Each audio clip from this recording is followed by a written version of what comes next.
क्या देश बना करके दे रहे हैं। सीधा सीधा जो ये मॉडल है, ये लूट का मॉडल। एक तरफ पढ़े लिखे नौजवान को 5,000 की नौकरी नहीं है और एक नौजवान उसकी शादी में 5,000 करोड़ खर्च किया गया। लेकिन नीति जब यही है कि अपने दोस्त को व्यापार, तो देश होगा बेरोजगार। यह देश जितना उस 5,000 करोड़ की शादी करने वाले का है, उतना ही हमारा भी है। हमारे माँ बाप भी टैक्स भरते हैं, उसके माँ बाप को तो टैक्स की माफी मिलती है। हम तो हर चीज पे टैक्स भर रहे हैं। लोगों को खाने को नहीं मिल रहा है, हाथी खिचड़ी खा रहा है। हाथी तो छोड़िए, पत्रकार भी खा ले रहा है। दुनिया का सबसे नौजवान देश, 55% पॉपुलेशन यूथ है। इतना नौजवान भारत कभी नहीं था। और वास्तविकता क्या है, 1 घंटे में 2 नौजवान आत्महत्या कर। 1 घंटा घड़ी में होगा, 2 नौजवान इस देश का अपनी जान गंवा चुका। नौकरी तो दे नहीं रहे हैं। आईपीएल शुरू हुआ, कहा कि गली गली जो है क्रिकेटर निकालेंगे, गली गली जुआरी बना दिया है। साल भर जुआ चलता है। जितना लेटर लीक नहीं होता है, उससे ज्यादा पेपर लीक हो रहा है इस सरकार में।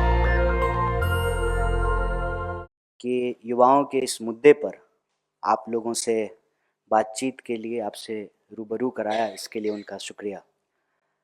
साथियों, जैसा कि आप में से कई साथी यह बात जानते हैं कि यूथ कांग्रेस लगातार देश के युवाओं के मुद्दों पर संघर्ष करती है और सिर्फ एजिटेटिव प्रोग्राम नहीं करती है, बल्कि इस देश के युवाओं की समस्याओं के निराकरण के लिए, वो एक बात कहते हैं ना कि सिर्फ हंगामा खड़ा करना मेरा मकसद नहीं, मेरी कोशिश है कि ये सूरत बदलनी चाहिए।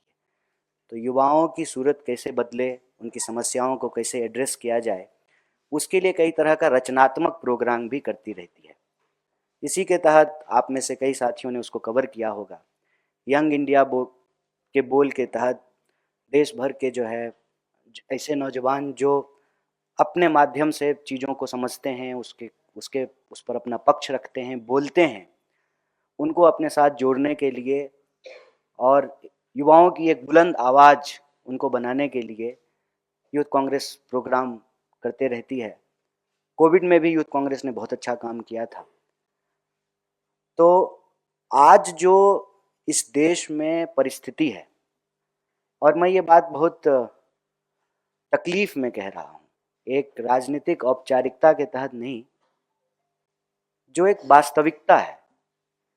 आप सब भी अगर अपने आप से सवाल पूछेंगे तो आपके मन में भी यह बात खटकी होगी कभी ना कभी कि पढ़े लिखे नौजवानों को, पहले कहते थे जो सादा बीए करता था हमारे यहाँ कि ये ब्याह क्लास है।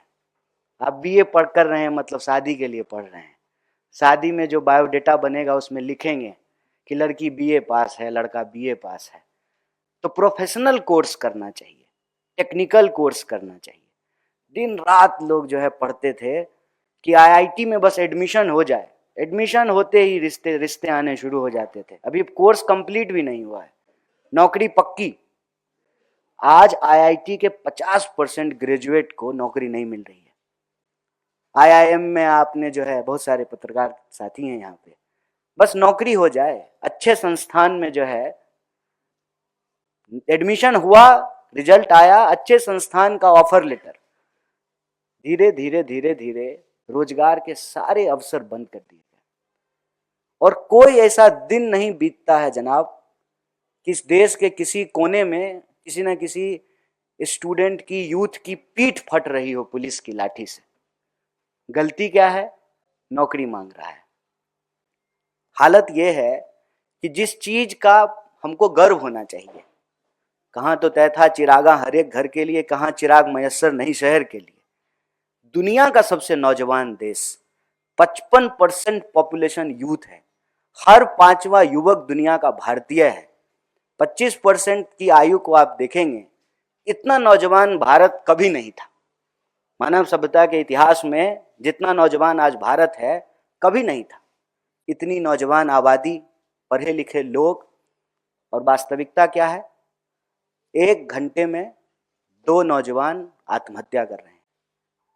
सारे सुसाइड रेट को जो है यूथ सुसाइड ने सरपास कर दिया है। किसान को भी 1 घंटा घड़ी में होगा, 2 नौजवान इस देश का अपनी जान गंवा चुका होगा। ये कितनी दर्दनाक बात है कि आप सोचिए, जो पॉपुलेशन ग्रोथ है उसको सुसाइड रेट ओवर पास कर दिया है। और ऐसा क्यों हो रहा है? इसकी इसकी वजह क्या है? इसकी वजह यह है कि एक तरफ पढ़े लिखे नौजवान को 5,000 की नौकरी नहीं है और एक नौजवान उसकी शादी में 5,000 करोड़ खर्च किया गया। एक ही देश है, एक तरफ 5,000 की नौकरी नहीं है, दूसरी तरफ शादी में 5,000 करोड़ खर्च किया गया। लोगों को खाने को नहीं मिल रहा है, तभी तो सरकार जो है 5 किलो अनाज दे रही है ना। हाथी खिचड़ी खा रहा है, हाथी तो छोड़िए पत्रकार भी खा ले रहा है। ये हम सब देख रहे हैं अपनी आंखों से। इसीलिए साजिश के तहत इन नौजवानों को नशे में धकेला जा रहा है। हजारों करोड़ के ड्रग्स तो पकड़े जाते हैं, जो नहीं पकड़े जाते हैं उसकी बात छोड़ दीजिए। नौजवान अगर होश में होगा, होश वालों को खबर क्या बेखुदी क्या चीज है, तो नौकरी मांगेगा ना, तो उसको नशे में धकेलो साजिशन। और नशा करके नौकरी तो दे नहीं रहे हैं। आईपीएल शुरू हुआ, कहा कि गली गली जो है क्रिकेटर निकालेंगे, गली गली जुआरी बना दिया है। साल भर जुआ चलता है। अपने बच्चों का ड्रीम खराब नहीं हो जाए इसलिए हमको कह रहा है कि ड्रीम 11 पे टीम बनाओ। अरे हमारा ड्रीम था डॉक्टर बनने का, हमने डॉक्टरी पढ़ी। इंजीनियर बनने का ड्रीम है, प्लेयर बनने का ड्रीम है, डॉक्टर बनने का, एडमिनिस्ट्रेटर बनने का, पत्रकार बनने का, कवि बनने का, लेखक बनने का ड्रीम है। क्या देश बना करके दे रहे हैं। सीधा सीधा जो ये मॉडल है, ये लूट का मॉडल है। ये बेरोजगारी कोई प्राकृतिक आपदा नहीं है कोविड की तरह, ये मानव के द्वारा क्रिएट किया गया, मानव के खिलाफ सबसे बड़ा अपराध है। जब आपने नोटबंदी की, हजारों चाउमीन के ठेले बंद हो गए, हजारों गोलगप्पे की दुकान बंद हो गए, हजारों जूस का ठेला बंद हो गया, हजारों छोटे छोटे रोजगार करने के जो संस्थान थे जहां लोगों को नौकरियां मिल रही थी उसको बंद कर दिया। एक तरफ कोविड की मार, दूसरी तरफ नोटबंदी की मार। और क्या टैक्स पॉलिसी है बताइए। मेरे पिताजी जो है ग्रेजुएट भी नहीं थे, फिर भी जो है घर भी बनाए, बेटी की शादी भी की, बच्चों को भी पढ़ाया। आज का नौजवान मानव के इतिहास में मतलब नौकरी लेने से पहले ऋणी है। एजुकेशन लोन, गलत तरीके का टैक्सेशन, नौकरी अगर मिल गई गलती से, एक तो जो है भर्तियां होगी नहीं टाइम पे, अगर हो जाएगी तो पेपर लीक हो जाएगा। पेपर लीक तो मतलब मैं इस पर पहले भी बोला हूं, पहले जब डाकघर होता था और चिट्ठी लिखी जाती थी तो लेटर लीक हो जाता था।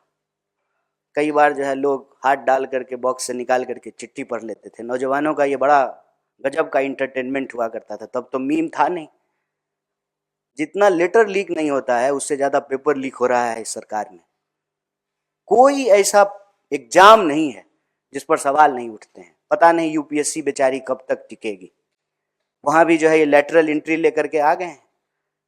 एक भी जगह बता दीजिए जहां नौजवान पक्का करे कि हम पढ़ रहे हैं, हमको नौकरी मिलेगी। और पढ़ना भी आसान नहीं है। आप सुदूर इलाके के किसी कॉलेज में चले जाइए, जिस तरीके से फीस वृद्धि हुई है।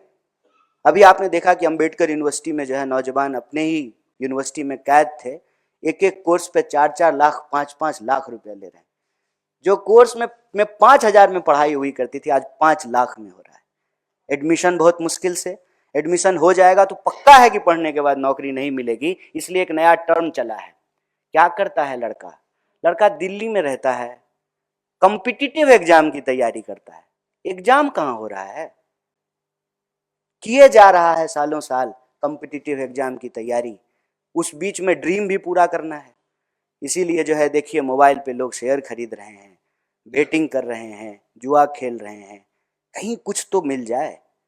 जब सब कुछ से फ्रस्ट्रेट हो जाएगा, कितनी बार घर को बताएगा कि एग्जाम ही नहीं टाइम पे हुआ, उम्र निकल गई। ये सुसाइड रेट जो है आज हमारे सामने एक चुनौती बन करके खड़ा है और ये क्रिएटेड है। अगर हम चाहें सही से अगर फंड का एलोकेशन करें तो रोजगार दिया जा सकता है। आप 16 लाख करोड़ बड़े पूंजीपतियों का माफ कर देते हैं, आप छोटे रोजगार करने वाले लोगों को लोन तो दे करके देखिए। ये नीति का सवाल है, ये नियत का सवाल है। लेकिन नीति जब यही है कि अपने दोस्त को व्यापार, तो देश होगा बेरोजगार। ये एक बहुत बड़ा सवाल है। और हमारे यहाँ एक कवि हुए बिहार में, मगही भाषा में लिखते थे, मथुरा प्रसाद नवीन।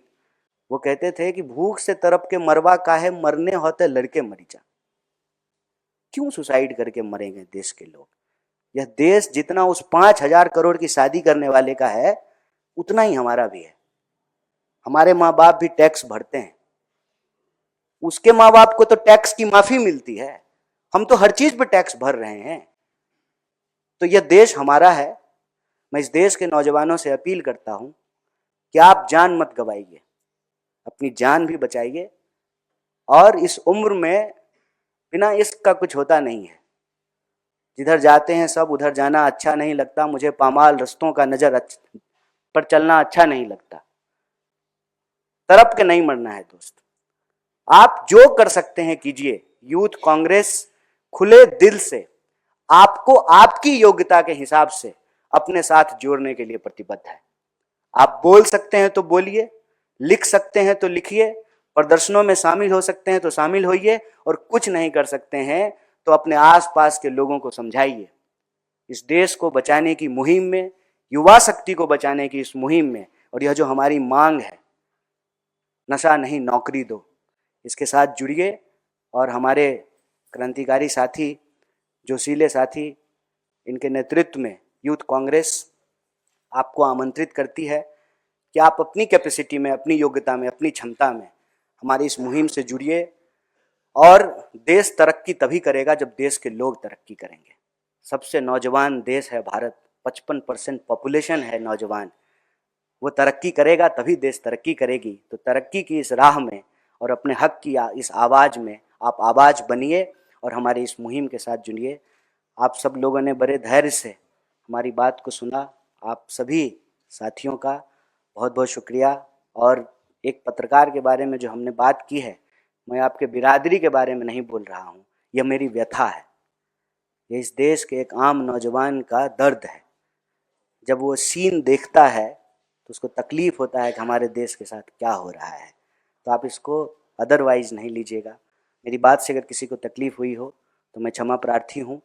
और एक बार फिर आप सबका इस महत्वपूर्ण प्रेस कॉन्फ्रेंस को कवर करने के लिए तहे दिल से शुक्रिया। नेशनल दस्तक की आपसे गुजारिश है कि अगर इसको बचाना चाहते हैं तो नेशनल दस्तक को सब्सक्राइब करने के लिए रेड कलर के सब्सक्राइब बटन को दबाएं, फिर बेल आइकन की घंटी दबाएं। नेशनल दस्तक को बचाने के लिए बहुत जरूरी है कि हर खबर को शेयर करें, लाइक करें, कमेंट जरूर करें।